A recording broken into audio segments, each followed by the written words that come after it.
It's the sound of ideas from IdeaStream Public Media. I'm Jenny Hamill. Thanks so much for joining us.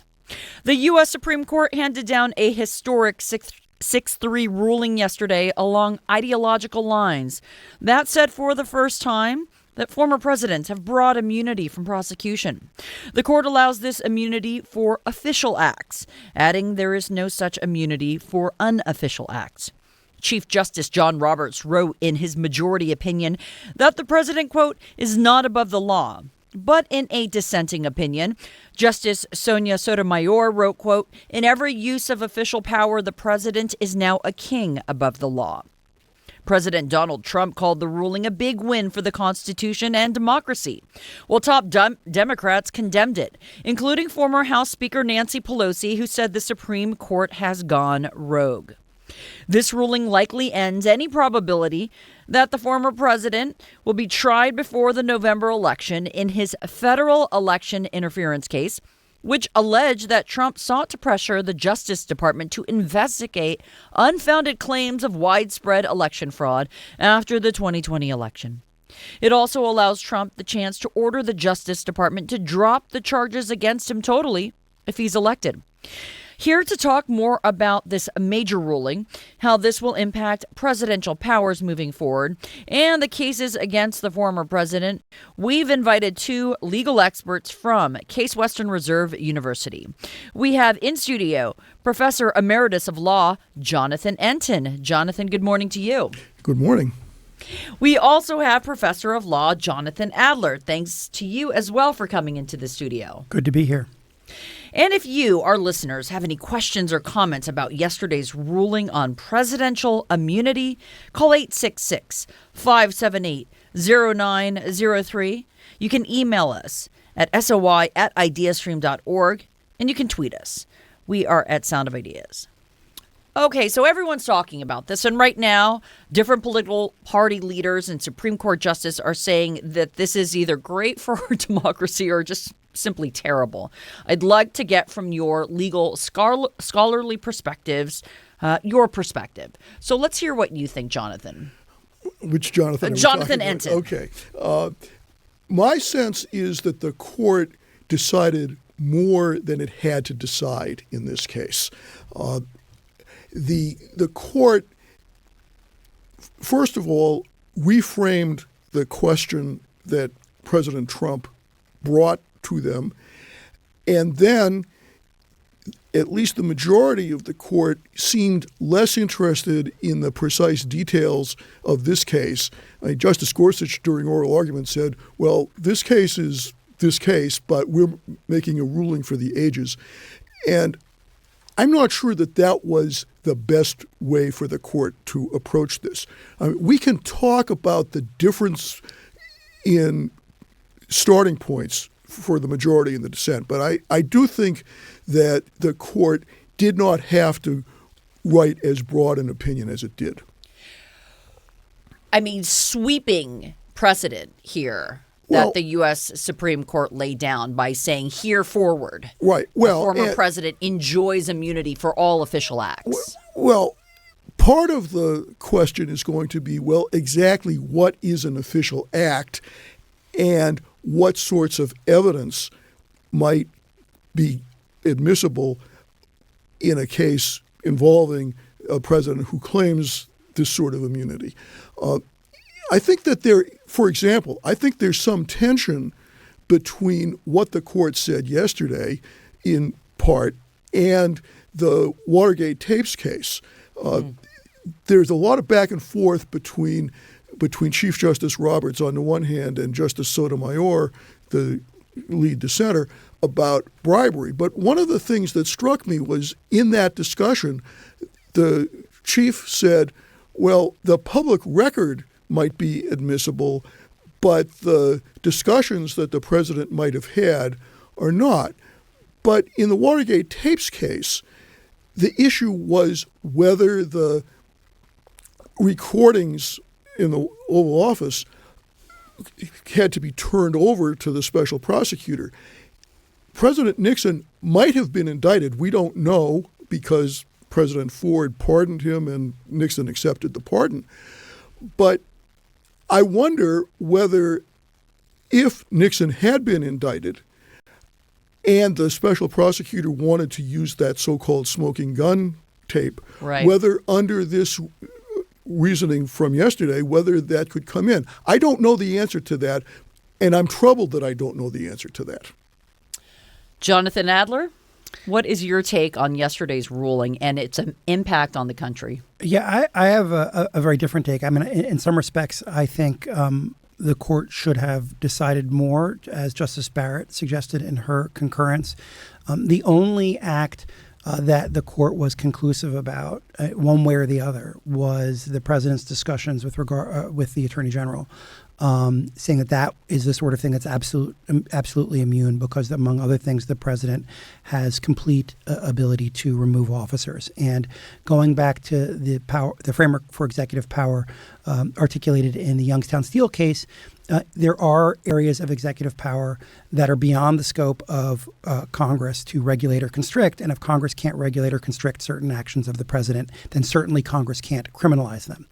Beyond the discussion with the attorney general, there is nothing in the indictment that the court told us definitively either is absolutely immune as opposed to merely presumptively immune, or is official act versus private act. I guess there's one exception about official versus unofficial. And Justice Barrett suggested, I think correctly, that the court could have given a bit more guidance about that, particularly because, as the court does note, Donald Trump's lawyers did concede that many of the things that are in the indictment were not official acts. And I think that the court could have been clearer that those things are not presumptively immune.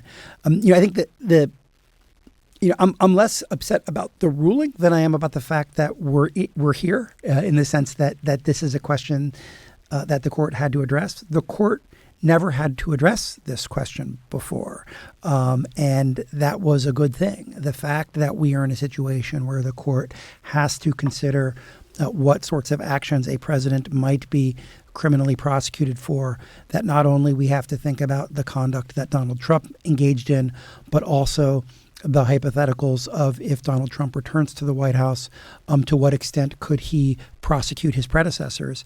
That we're in that place is to me what's uncomfortable and in some respects depressing, because for over 200 years we didn't have to think about those questions. And Jonathan Adler, to make this clear, you're talking about the Senate and the failure to convict former President Trump after the January 6th insurrection and how that would have barred the former president from running for office at all. Well, I mean, two things. One, the conduct that Donald Trump engaged in, right? Sure. That was something we had never had to confront before. Sure. And as some folks have noted, the Constitution does a lot of things. It does not protect us and the country from the so-called Holmesian bad man holding the office. Then on top of that, the lack of will in the Senate to convict and remove President Trump after the second impeachment, I think was a huge institutional failure, because that is the primary check on presidential abuse that the Constitution anticipated, and the Republicans in the Senate failed in that regard, and we wouldn't be in this same place had they discharged their constitutional duty in that case. Jonathan Anton? I agree with Jonathan Adler that the Senate should have taken a more direct position and should have convicted Trump in the second impeachment trial, and that would have made him ineligible, because almost certainly the Senate would have not only removed him from office but would have declared him ineligible to hold any other public office. But we might still be, to some extent, in this situation. If Trump had been convicted and removed by the Senate, he wouldn't be running for president.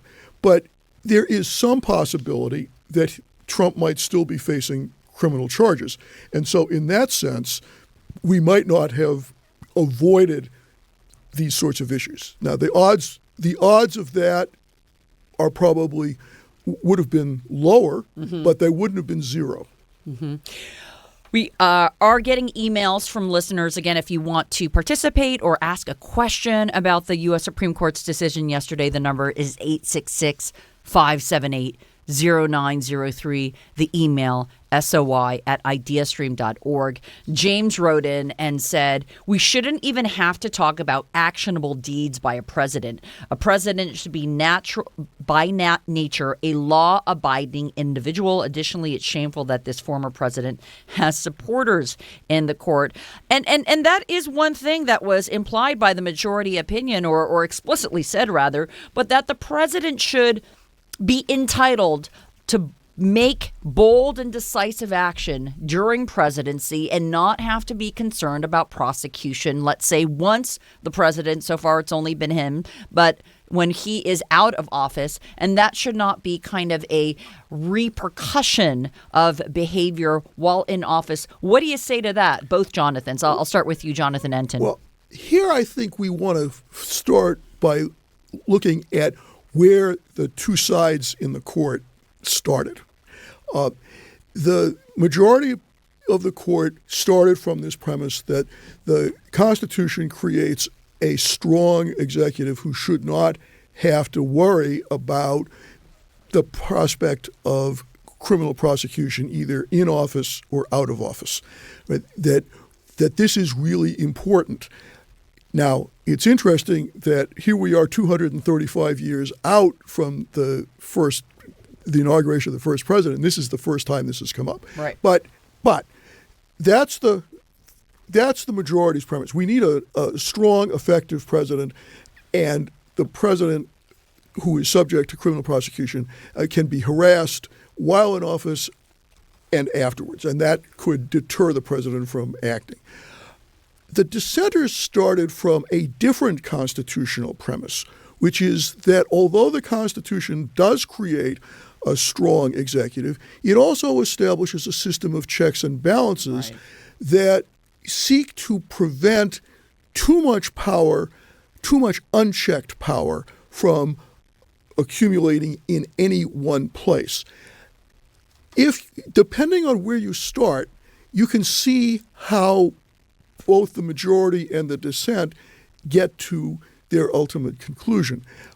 But I think we really should understand that all of the justices are working from first principles. It's just that they are working from somewhat different first principles.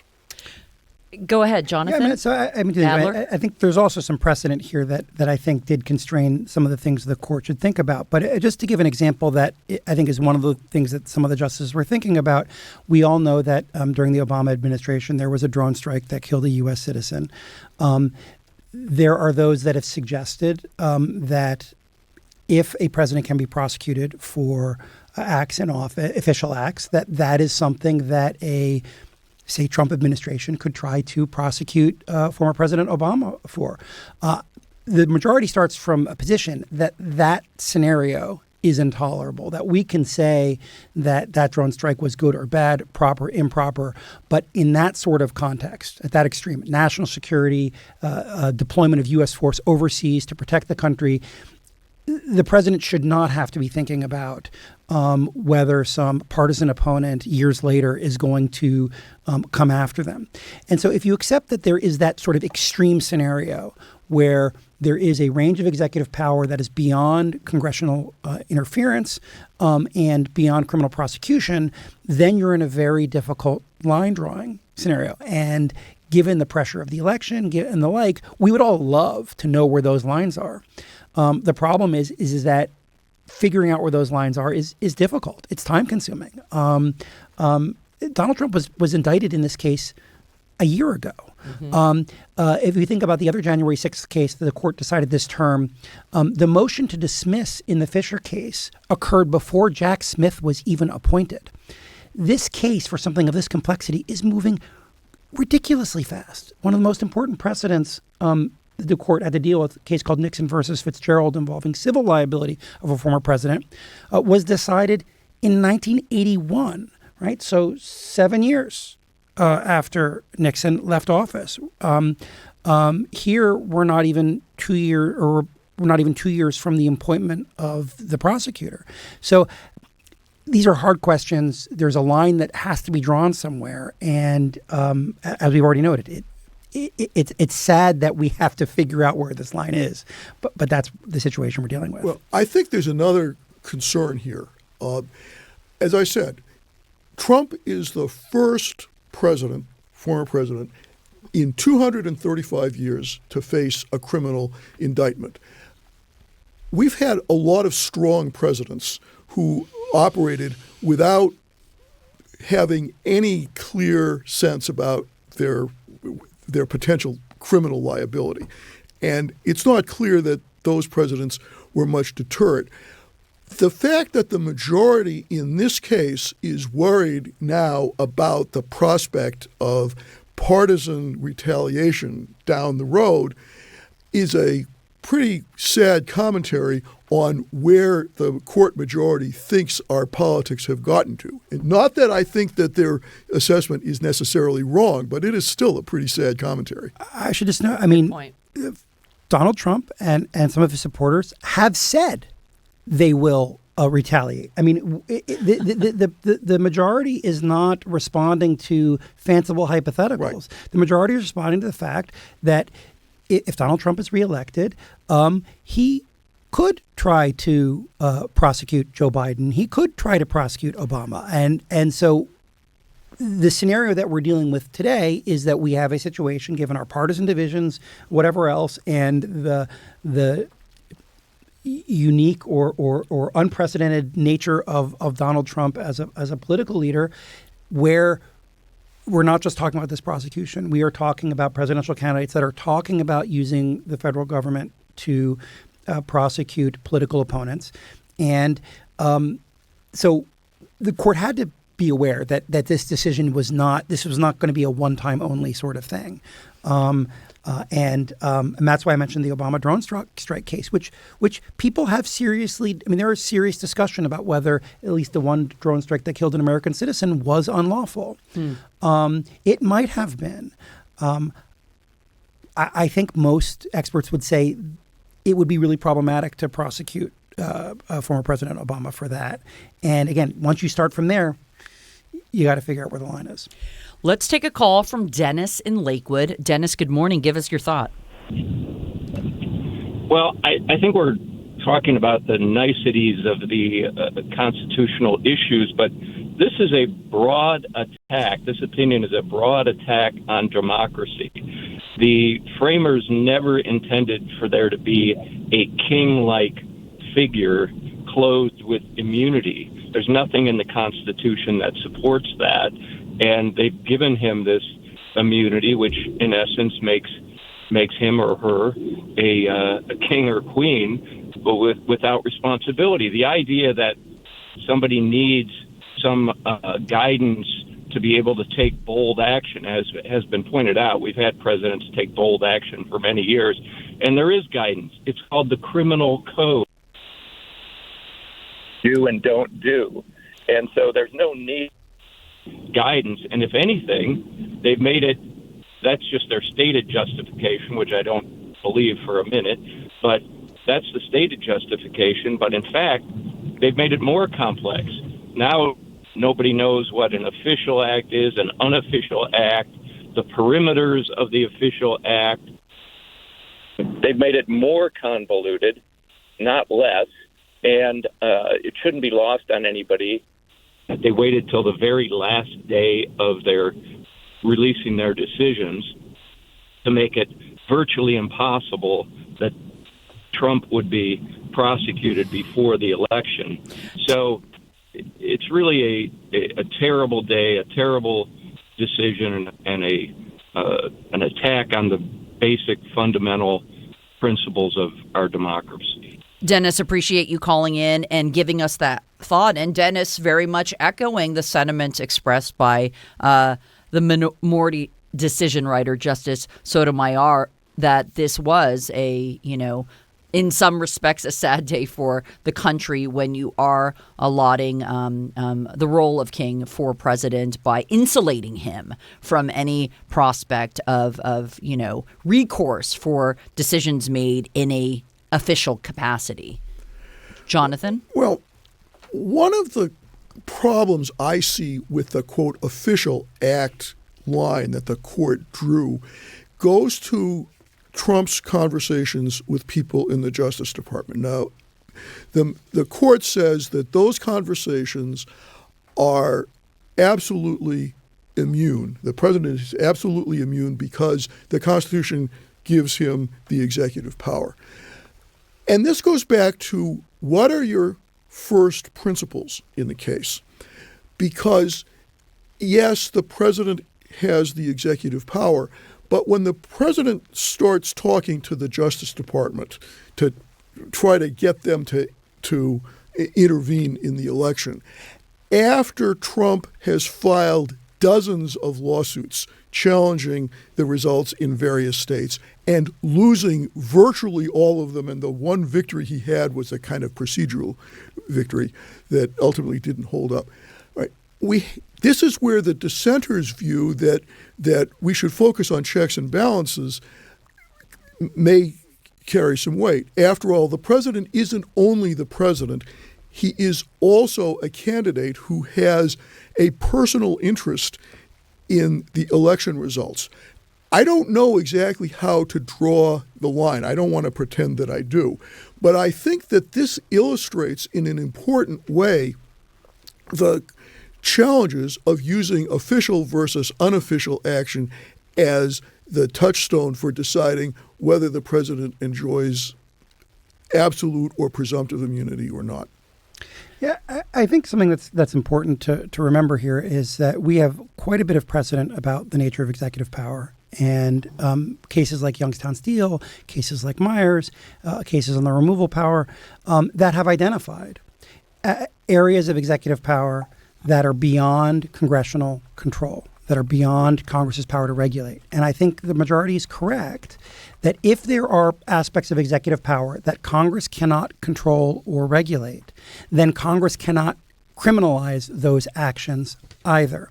And now, we can argue that some of those decisions were wrongly decided, but if it is the case that the president has unreviewable and unconstrainable power to remove a principal officer, well, then the interactions between the president and that officer that relates to whether the president was going to remove them can't be reviewed or constrained by Congress. If the president has some amount of unreviewable authority, unconstrainable authority in the foreign affairs context, in the national security context, as Youngstown Steel suggested, then Congress can't criminalize that which it can't regulate. Now, some of those decisions may be wrong, but I think those precedents constrained where the court is. And on the issue of issues of motive, Nixon versus Fitzgerald, an opinion I'm not particularly fond of, but that I think the majority tries to follow, says in the civil liability context, you cannot investigate motive. Now, I think the majority goes too far to say then that therefore you can't admit certain evidence. There was a footnote where the majority kind of maybe takes some of that back. I find Justice Barrett's concurrence more persuasive on this point. But if you can't look at motive, well, then that does constrain what sorts of things would be admissible beyond the immunity point. So I think it's important to recognize this is not the first time the court has construed executive power, and there's a lot of precedent saying that there are reservoirs of executive power that are only reachable or controllable through the political process and through things like impeachment. Well, Jonathan. But as Jonathan Adler says, you can read some of these cases in somewhat different ways. But I want to take a step back. I think it is worth noting that 5 of the 6 justices in the majority had significant experience in the executive branch before they became judges. I don't mean to say that, therefore, they are necessarily cheerleaders for the executive branch, but I do think that the fact that all of them had significant executive branch experience means that they have a sense about the way the executive branch works and the sorts of challenges that it faces that make them maybe a little more sensitive to the president's position than they might otherwise be. Now, I don't want to overstate this point because although 5 of the 6 in the majority have executive branch experience, Justice Kagan, who is one of the dissenters, but also who didn't write, which I think is notable. Well, but maybe it's notable and maybe it's not. There may have, I don't know how Sure. how they coordinated on this, but Justice Kagan not only had significant executive branch White House experience before she went onto the court, but as a scholar, she took a position that favoring a relatively strong hand for the president. So that's why I don't mean to say that this is the fact that you worked in the executive branch necessarily means you're going to go with the executive branch. I do think that it means that when you have hard cases, and this is certainly a hard case, there's no doubt about that. But when you have hard cases, justices will fall back on what they know, what they've experienced, that will help to shape their approach to the case. And I think that we can see that here. Okay, unfortunately, we only have a couple minutes left, so I want to ask both of you about the next several months. We've got 4 months until the election. And what do you see? How do you see this ruling bearing out in the Florida documents case and in the election? Well, I don't think it'll affect the Florida documents case. I mean, I will say I'm more concerned about the way Judge Cannon has handled that case than I am about this decision. But that involves conduct after the president left office. This case will not affect the New York case. Trump has filed something in the New York case. He's trying to suggest it does. It's hard to fathom how this decision could affect that. I expect that Judge Chutkan in this case will hold hearings on trying to determine which of the alleged acts in the indictment are official and which ones are not, and then of those that are official, which if any, might be entitled to absolute as opposed to presumptive immunity. And even there, President Trump has the ability to appeal prior to the trial. Sure, but that kind of proceeding can go relatively quickly. It isn't worth again noting. I mean, look at the other criminal cases that the Supreme Court decided in this term. For the Supreme Court to be considering a case involving a criminal prosecution within a year of the indictment being filed is rocket fast for this for our system. It's just not fast enough for the election, given how late the indictment was brought, given how late Jack Smith was appointed. So we're not going to get a trial. We will get additional lower court proceedings that give us a first glimpse of how the court's test is applied at the lower court. And I expect that Trump will appeal any adverse ruling from Judge Chutkan. And even if the Court of Appeals puts this on a relatively fast track, I don't see any way that this case could go to trial before the election. Right. If Trump wins the election, the case will be over one way or another. Either he will discharge Special Counsel Smith, or he will have the Attorney General he appoints drop the entire matter. If Trump loses the election, then we may be talking again about this stuff same time next year. All righty. Professor Emeritus of Law Jonathan Entin and Professor of Law Jonathan Adler, both with Case Western Reserve University. Thank you both for coming into the studio and having a chat with me about this morning. Thanks for having us. Thank you. And appreciate all of you who wrote and called in. Sorry we couldn't get to all your calls and emails, but we heard your full-throated opinions.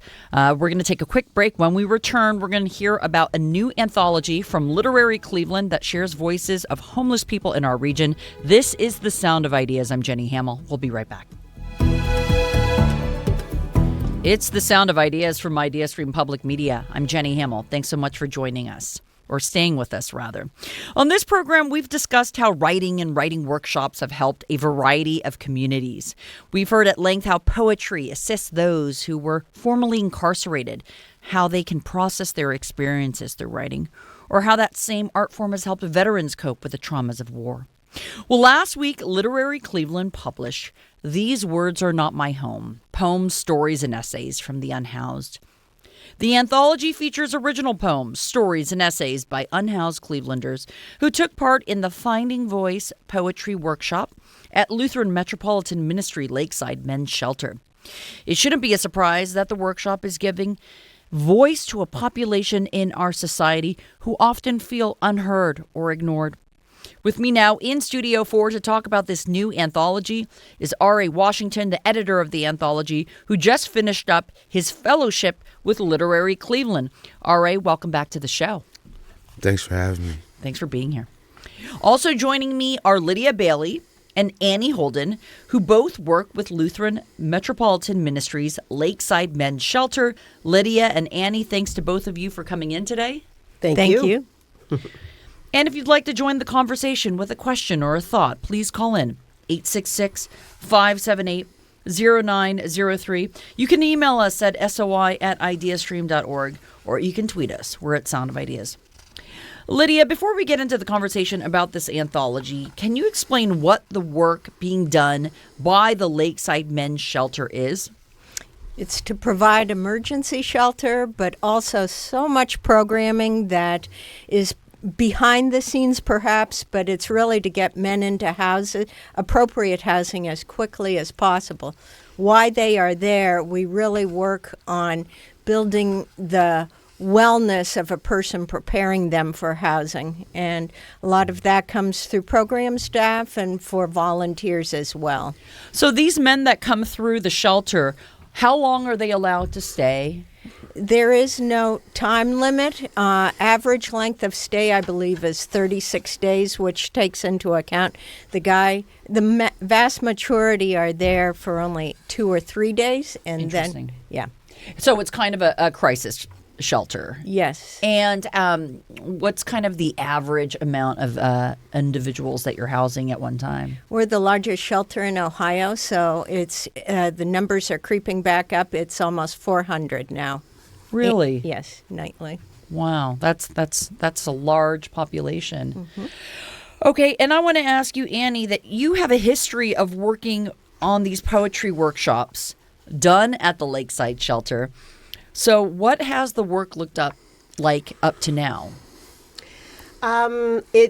We started it in 2009. So Okay. We've been running this poetry workshop for 15 years, and it never has gotten stale. It is always magic every week when we get together, and it could be it's never necessarily the same men who come because people are passing through the shelter, Sure. so you don't know who's going to be there.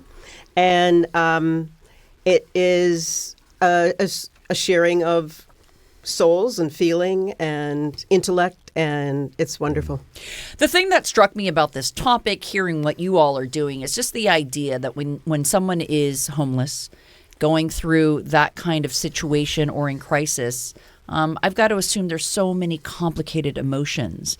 So to ask an individual to take a moment out and to be able to express themselves and give them that moment of power, I feel is so powerful itself and is so humanizing to do. And that's what I found so touching about the work you're doing. And then in reading this anthology, how sophisticated, complicated, and expressive these individuals are. Mm-hmm. R.A., I want to ask you, you got this grant through Literary Cleveland. Mm-hmm. Did you immediately know what you were going to do with it? And how did you decide to work with LMM?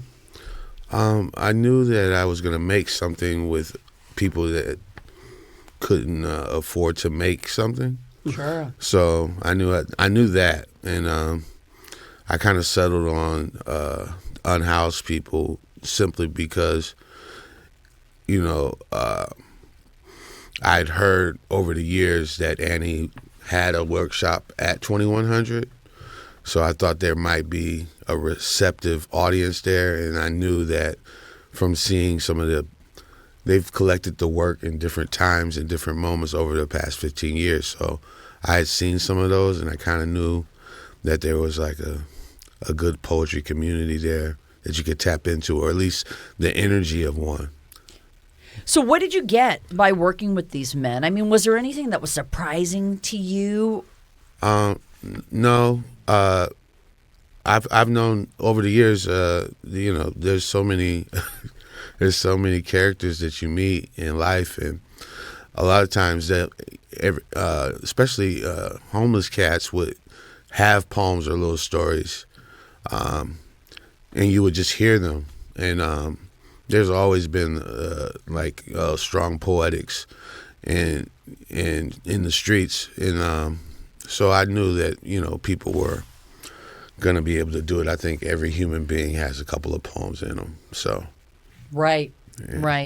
So Annie, you'd been doing these workshops. I'm wondering, was there a twist to the addition of RA to the experience of trying to work with these unhoused men and getting them to express themselves through the pen? RA brings a whole magic of his own. So I was really excited to have him there, and the men, of course, cottoned on to him right away. And we've been running this thing with folks from the community. I've got a group of facilitators who've been coming for years, and they're fabulous. But we're suburban.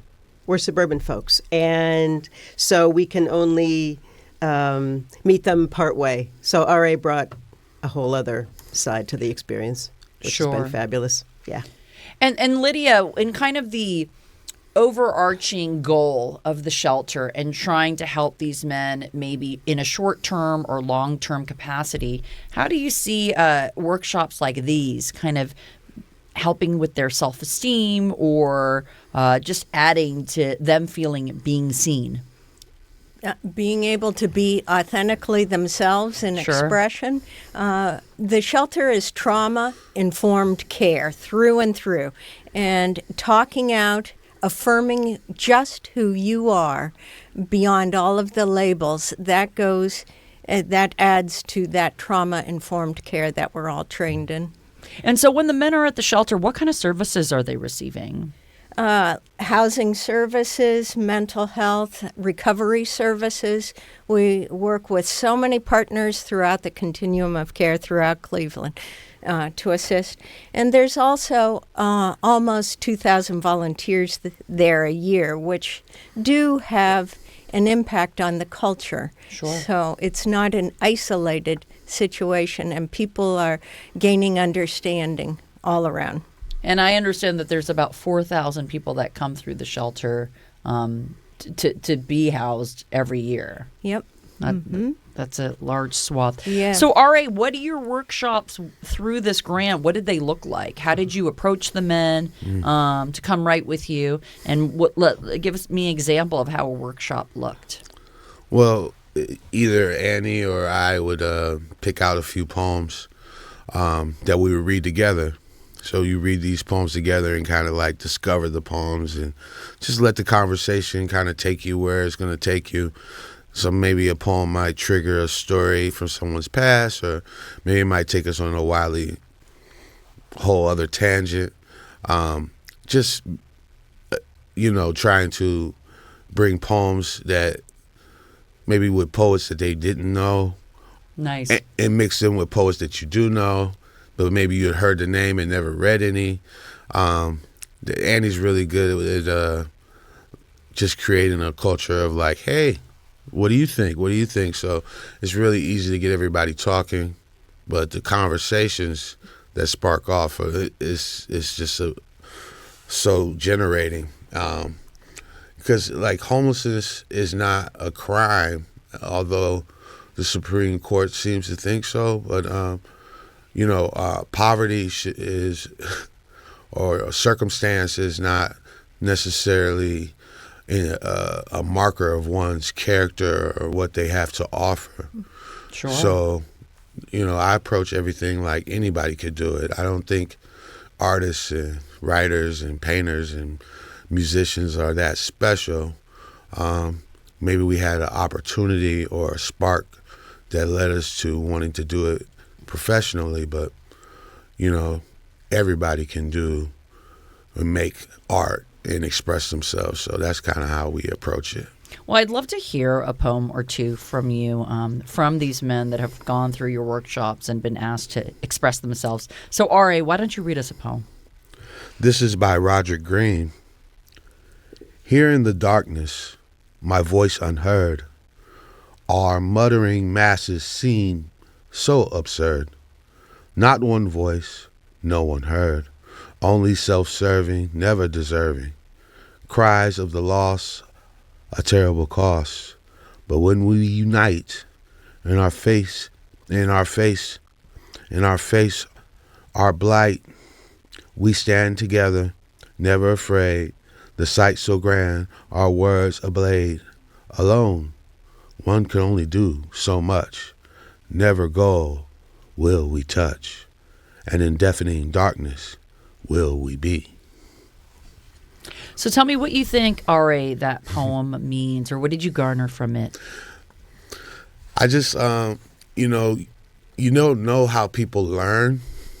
I don't know Mr. Green's history. Sure. Or what he was exposed to, but I hear hints of Lawrence Paul Dunbar, and I hear a little bit of Langston Hughes in it. I hear all this funky meter, and I hear more of a bird's eye view, not anger. Just a plain, like almost parable style piece of writing, and there's a little Apple Koinu, which is a turn of phrase. Technique started by Audre Lorde, and so he doesn't. I don't think Mr. Greene knows that he did that. So there's some genetic memory occurring and ancestors speaking through him that is occurring, and not to magical Negro him, but it is quite magical. Sure. When you read different poems and see where everybody's coming from. And I want to ask, the one thing I kind of, just in first listen, there's got to be a loneliness that is experienced if someone is going without a home. But there's hope in that poem about what the collective can do together. And I'm wondering, Annie, do you get that sense when you hear these writings and poems that there are thematics that are consistently coming up? Do you think that there is a commonality to what's being written about? I suppose, yeah. Well, what are those themes? It really starts with being in a safe space. The room that we're in is quiet. It's removed from the hubbub of the place, which is pretty noisy, and there's no privacy anywhere. So for people just to sit quietly in a room and listen to each other and be heard, because that's not something that is an opportunity that a lot of people have, but especially folks that are unhoused in a chaotic situation. Sure. So, as far as themes. What's it all based on? The quote, the Rita Dove quote. Oh, well, this is, if I can read this is sort of our mantra from 2009, which has stood the test of time. By making us stop for a moment, poetry gives us an opportunity to think about ourselves as human beings on this planet and what we mean to each other. So to me, that's the guiding spirit. That's what happens in that room week in, week out.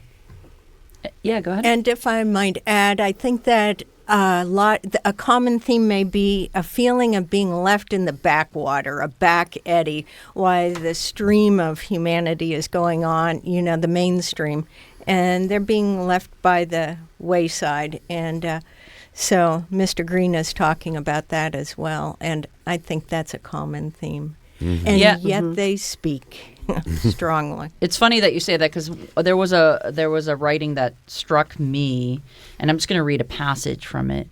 In the dim light, I caught a glimpse of the face of my assailant, a face twisted by desperation and hunger. But it wasn't just the face of a petty thief that I saw. It was the face of the system itself, a system that had robbed us both of our humanity. As I stood there shaken and vulnerable, I realized that this was not an isolated incident, but a symptom of a much larger disease. The system, with its invisible chains, had pushed us to the brink, forced us to fight for the scraps it deemed unworthy of its attention. Mm-hmm. What does that RA, say to you? I mean, there is conjuring of a feeling of outside, outside what's working, outside society, being pushed to the fringes and the brinks. And I think that, in having read your most recent anthology, was something that struck me as, these are men who feel a little bit left behind, and somehow it's not working for them. And but again, I did find hope in some of these poems. Am I off base to say that? No, I think you're right on base. I think that the cool thing about humanity is that the individual, we're not monoliths. So even the unhoused is not a monolith, and how they respond to it is a spectrum. And so when someone speaks of system, it's just joining the choir of souls who are talking about system inequity, and it's always good to have. But I'm kind of like elated with just how articulate that poem showed up, and it was in a situation where it was outside of workshop. It was outside in front of 2100. He was smoking a cigarette, and I walked up to him and just had him write in my notebook, and we drew in my notebook, and that was the piece that was in the notebook when I got it back from him. Right. Andrew Davis wrote that. Yeah, pretty Andrew phenomenal. Davis. Yeah. All right. Was there another one that you wanted to read? I just wanted to highlight one of my favorite cats in the book, Nate Hearn. This is one of his. How can you dare say what I said with acceptance when you didn't hear what I said? You dared to turn the light on my words or give sight to them when you don't understand what was said. How dare you try and turn the light to show other when you are blind to the facts and with eyes to see? Eye seen only with your eyes does not give you understanding of the facts and truth. Open your heart that you may truly see. Wow. Yeah. So what do you want RA people to take away from this anthology? Well, for one thing, I want more people to collaborate with unhoused people to give tools of avocation, because the only reason that we're getting to talk about finding voice poetry is because we made an anthology, and Literary Cleveland was really effective at getting the word out. And so these moments of artistic kind of soup kitchen style service can bring to light and put more eyes on some of the things that the system is struggling to provide, and really show why resources should be spent to help people in crisis, and why unhoused people shouldn't be criminalized for the situation.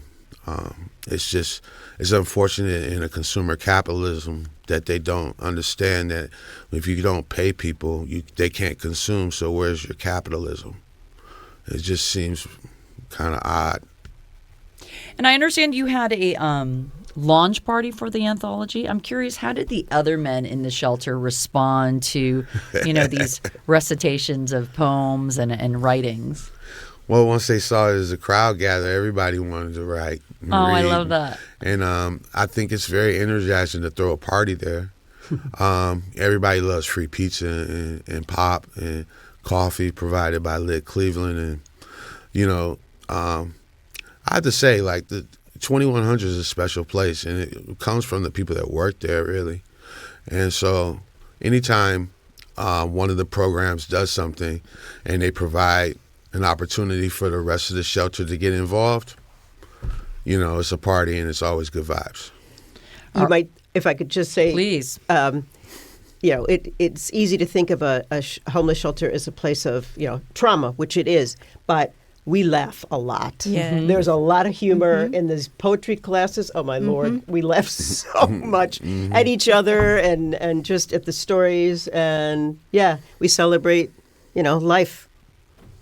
Did you want to add to that briefly? No, I would just say yes, humor is a key ingredient. It is vital there. It's not in the poetry workshop and beyond. Yeah. Annie Holden and Lydia Bailey with the Lutheran Metropolitan Ministries Lakeside Men's Shelter in R.A. Washington. The editor of These Words Are Not My Home. I thank you three for coming in and for the work that you do. Thanks for sharing with us this morning. Thanks for having us. Thank you. That wraps it up for us. To get the last word on today's topic, send an email to soi@ideastream.org. We are on Twitter, now X, at Sound of Ideas, and you can follow me at Jenny Hamel _. Tomorrow on the Sound of Ideas, we're going to look into our state's voucher system, which has surged in recent years due to an expansion of the program to every family, regardless of income, which has raised concerns about fairness and whether the system is still prioritizing low-income families in the education system. If you missed any portion of the program, find us online. You can listen to the Sound of Ideas podcast wherever you get your podcasts. You can hear a rebroadcast of this show tonight at 9 on 89.7 WKSU. I'm Jenny Hamel. Thanks so much for listening. I'll speak with you again tomorrow.